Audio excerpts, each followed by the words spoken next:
ओम शांति 11/11/2024 की मुरली है। मुख्य रूप से बाबा ने कहा, सदैव ध्यान रहे, जैसा कर्म हम करेंगे हमें देख और भी करने लगेंगे। किसी भी बात का मिथ्या अहंकार ना आए। मुरली कभी भी मिस ना हो। मनसा वाचा कर्मणा अपनी संभाल रखो। यह आंखें धोखा ना दे तो पद्मों की कमाई जमा कर सकेंगे। इसके लिए अंतर्मुखी होकर बाप को याद करो और विकर्मों से बचे रहो। आगे कहा, बाप की आज्ञा अनुसार हर कार्य करना है। कभी भी श्रीमत का उल्लंघन ना हो, तब ही सर्व मनोकामनाएं बिना मांगे पूरी होंगी। ध्यान दीदार की इच्छा नहीं रखनी है। इच्छा मात्रम अविद्या बनना है। आपस में मिलकर झरमुई झगमुई अर्थात एक दूसरे का परचिंतन नहीं करना है। अंतर्मुख हो अपनी जांच करनी है कि हम बाबा की याद में कितना समय रहते हैं। ध्यान का मंथन अंदर चलता है। अब सुनते हैं महावाक्यों को विस्तार से। बाबा ने कहा, मीठे बच्चे अपने ऊपर पूरी नज़र रखो। कोई भी बेकायदे चलन नहीं चलना। श्रीमत का उल्लंघन करने से गिर जाएंगे। प्रश्न है, पद्मा पदम पति बनने के लिए कौन सी खबरदारी चाहिए? उत्तर, सदैव ध्यान रहे, जैसा कर्म हम करेंगे हमें देख और भी करने लगेंगे। किसी भी बात का मिथ्या अहंकार न आए। मुरली कभी भी मिस ना हो। मनसा वाचा कर्मणा अपनी संभाल रखो। यह आंखें धोखा ना दे तो पद्मों की कमाई जमा कर सकेंगे। इसके लिए अंतर्मुखी होकर बाप को याद करो और विकर्मों से बचे रहो। ओम शांति। रूहानी बच्चों को बाप ने समझाया है। यहाँ तुम बच्चों को इस ख्याल से ज़रूर बैठना होता है, यह बाबा भी है, टीचर और सद्गुरु भी है, और यह भी महसूस करते हो बाबा को याद करते करते पवित्र बन पवित्र धाम में जाकर पहुँचेंगे। बाप ने समझाया है कि पवित्र धाम से ही तुम नीचे उतरते हो। उसका नाम ही है पवित्र धाम। सतो प्रधान से फिर सतो रजो तमो। अभी तुम समझते हो कि हम नीचे गिरे हुए हैं, अर्थात वैश्यालय में है। भल तुम संगम युग पर हो, परंतु ज्ञान से तुम जानते हो कि हमने किनारा किया हुआ है। फिर भी अगर हम शिव बाबा की याद में रहते हैं तो शिवालय दूर नहीं। शिव बाबा को याद नहीं करते तो शिवालय बहुत दूर है। सजाएं खानी पड़ती है तो बहुत दूर हो जाता है। तो बाप बच्चों को कोई जास्ती तकलीफ नहीं देते हैं। एक तो बार बार कहते हैं, मनसा वाचा कर्मणा पवित्र बनना है। यह आंखें भी बड़ा धोखा देती है। इससे बहुत संभल कर चलना होता है। बाप ने समझाया है कि ध्यान और योग बिल्कुल अलग है। योग अर्थात याद। आंखें खुली होते भी तुम याद कर सकते हो। ध्यान को कोई योग नहीं कहा जाता। भोग भी ले जाते हैं तो डायरेक्शन अनुसार ही जाना है। इसमें माया भी बहुत आती है। माया ऐसी है जो एकदम नाक में दम कर देती है। जैसे बाप बलवान है, वैसे माया भी बड़ी बलवान है। इतनी बलवान है जो सारी दुनिया को वैश्यालय में धकेल दिया है। इसलिए इसमें बहुत खबरदारी रखनी होती है। बाप की कायदे अनुसार याद चाहिए। बेकायदे कोई काम किया तो एकदम गिरा देती है। ध्यान आदि की कभी कोई इच्छा नहीं रखनी है। इच्छा मात्रम अविद्या। बाप तुम्हारी सब मनोकामनाएं बिगैर मांगे पूरी कर देते हैं। अगर बाप की आज्ञा पर चले तो। अगर बाप की आज्ञा ना मान उल्टा रास्ता लिया तो हो सकता है स्वर्ग के बदले नरक में ही गिर जाए। गायन भी है, गज को ग्रह ने खाया। बहुतों को ज्ञान देने वाले, भोग लगाने वाले आज है कहाँ?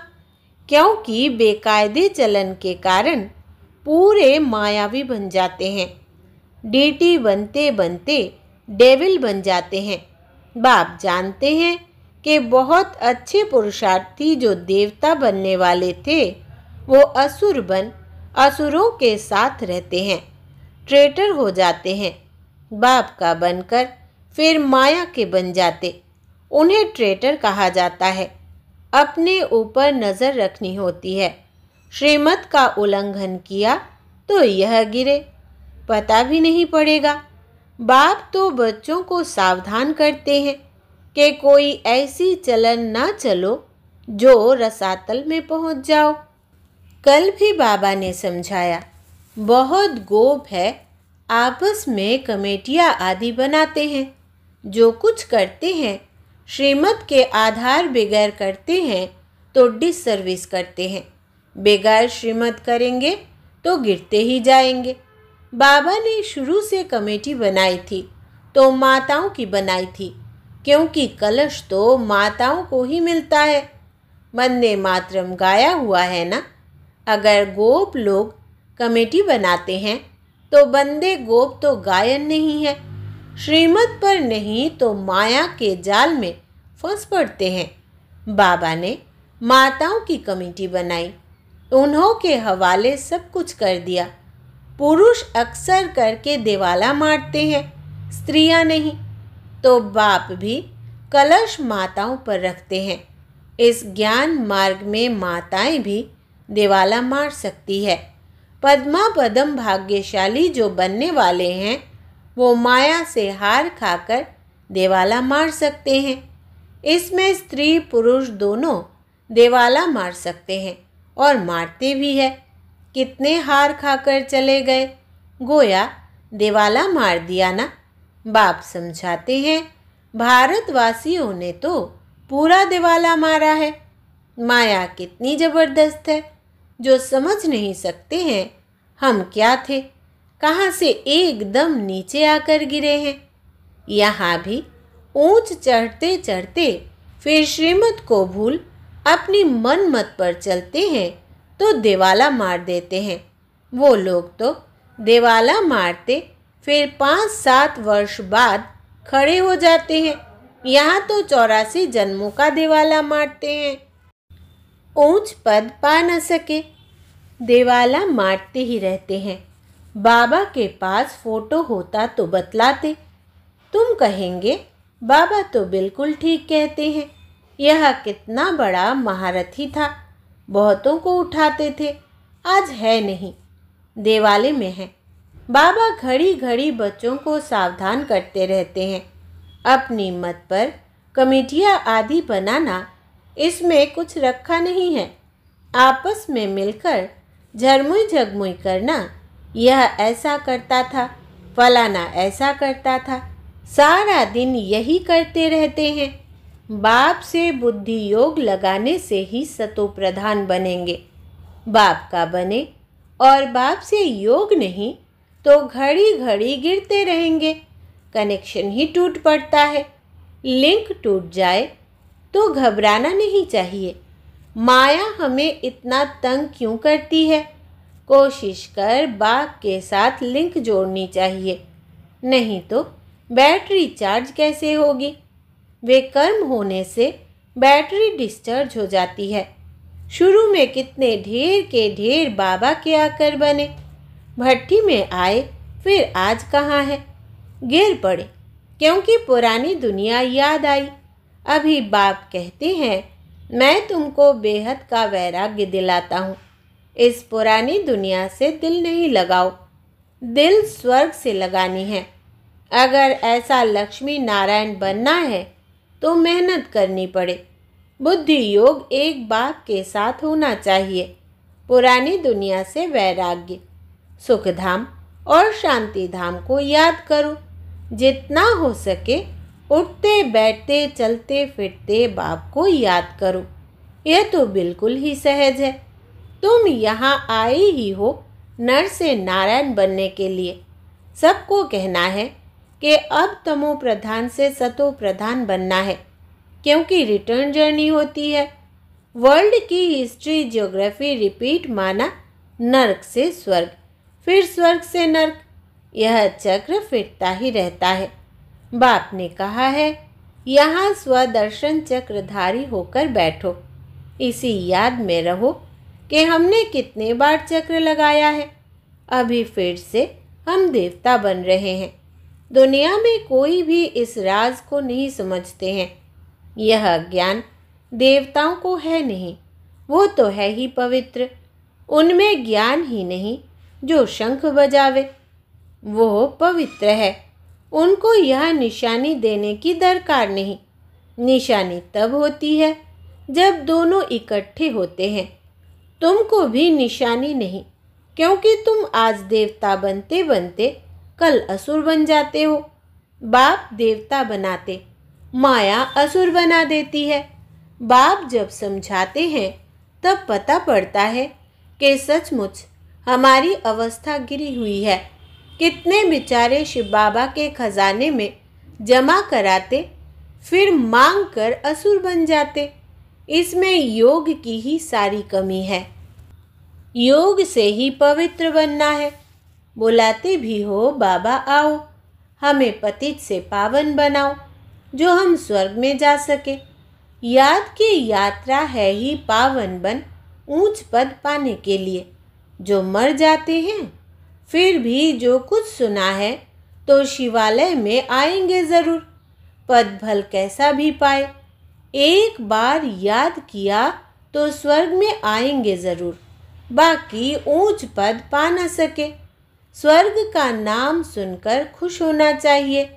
फेल हो पाई पैसे का पद पा लिया, इसमें खुश नहीं हो जाना है। फीलिंग तो आती है ना, मैं नौकर हूँ। पिछाड़ी में तुम्हें सब साक्षात्कार होंगे कि हम क्या बनेंगे, हमसे क्या विकर्म हुआ है जो ऐसी हालत हुई है। मैं महारानी क्यों नहीं बनूं? कदम कदम पर खबरदारी से चलने से तुम पद्मा पदमपति बन सकते हो। मंदिरों में देवताओं को पद्म की निशानी दिखाते हैं, दर्जे में फर्क हो जाता है। आज की राजाई का कितना दबदबा रहता है तो अल्पकाल का। सदा काल के राजा तो बन ना सके। तो अभी बाप कहते हैं तुम्हें लक्ष्मी नारायण बनना है तो पुरुषार्थ भी ऐसा चाहिए। कितना हम औरों का कल्याण करते हैं, अंतर्मुख हो कितना समय बाबा की याद में रहते हैं। अभी हम जा रहे हैं अपने स्वीट होम में, फिर आएंगे सुखधाम में। यह सब ज्ञान का मंथन अंदर में चलता रहे। बाप में ज्ञान और योग दोनों है, तुम्हारे में भी होना चाहिए। जानते हो हमें शिव बाबा पढ़ाते हैं तो ज्ञान भी हुआ और याद भी हुई। ज्ञान और योग दोनों साथ साथ चलता है। ऐसे नहीं योग में बैठो, बाबा को याद करते रहो और नॉलेज भूल जाए। बाप योग सिखलाते हैं तो नॉलेज भूल जाते हैं क्या? सारी नॉलेज उनमें रहती है। तुम बच्चों में भी नॉलेज होनी चाहिए, पढ़ना चाहिए। जैसे कर्म मैं करूँगा मुझे देख और भी करेंगे। मैं मुरली नहीं पढ़ूँगा तो और भी नहीं पढ़ेंगे। मिथ्या अहंकार आ जाता है तो माया झट वार कर देती है। कदम कदम बाप से श्रीमत लेते रहना है, नहीं तो कुछ ना कुछ विकर्म बन जाते हैं।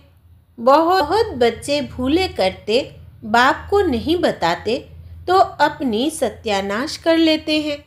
गफलत होने से माया थप्पड़ लगा देती है, बर्थ नॉटे पेनी बना देती है। अहंकार में आने से माया बहुत विकर्म कराती है। बाबा ने ऐसे थोड़े ही कहा है, ऐसी ऐसी पुरुषों की कमेटियां बनाओ। कमेटी में एक दो समझू सयानी बच्चियां ज़रूर होनी चाहिए, जिनकी ही राय पर काम हो। कलश तो लक्ष्मी पर रखा जाता है ना। गायन भी है, अमृत पिलाते थे फिर कहाँ यज्ञ में विघ्न डालते थे। अनेक प्रकार के विघ्न डालने वाले हैं। सारा दिन यही झरमुई झगमुई की बातें करते रहते हैं। यह बहुत खराब है। कोई भी बात हो तो बाप को रिपोर्ट करनी चाहिए। सुधारने वाला तो एक ही बाप है। तुम अपने हाथ में लौ नहीं उठाओ। तुम बाप की याद में रहो। सभी को बाप का परिचय देते रहो, तब ऐसा बन सकेंगे। माया बहुत कड़ी है, किसको नहीं छोड़ती। सदैव बाप को समाचार लिखना चाहिए, डायरेक्शन लेते रहना चाहिए। यूं तो डायरेक्शन सदैव मिलते रहते हैं। ऐसे तो बच्चे समझते हैं बाबा ने तो आप ही इस बात पर समझा दिया। बाबा तो अंतर्यामी है। बाबा कहते नहीं, मैं तो नॉलेज पढ़ाता हूँ, इसमें अंतर्यामी की बात ही नहीं। हाँ, यह जानता हूँ कि यह सब मेरे बच्चे हैं। हर एक शरीर के अंदर मेरे बच्चे हैं। बाकी ऐसे नहीं कि बाप सभी के अंदर विराजमान है। मनुष्य तो उल्टा ही समझ लेते हैं। बाप कहते हैं, मैं जानता हूँ कि सभी तख्त पर आत्मा विराजमान है। यह तो कितनी सहज बात है। सभी चैतन्य आत्माएं अपने अपने तख्त पर बैठी है, फिर भी परमात्मा को सर्वव्यापी कह देते हैं। यह है एकज भूल। इस कारण ही भारत इतना गिरा हुआ है। बाप कहते हैं, तुमने मेरी बहुत ग्लानि की है। विश्व के मालिक बनाने वाले को तुमने गाली दी है। इसलिए बाप कहते हैं, यदा यदा ही। बाहर वाले यह सर्वव्यापी का ज्ञान भारतवासियों से सीखते हैं। जैसे भारतवासी उनसे हुनर सीखते हैं, वो फिर उल्टा सीखते हैं। तुम्हें तो एक बाप को याद करना है और बाप का परिचय भी सबको देना है। तुम हो अंधों की लाठी, लाठी से राह बतलाते हैं ना।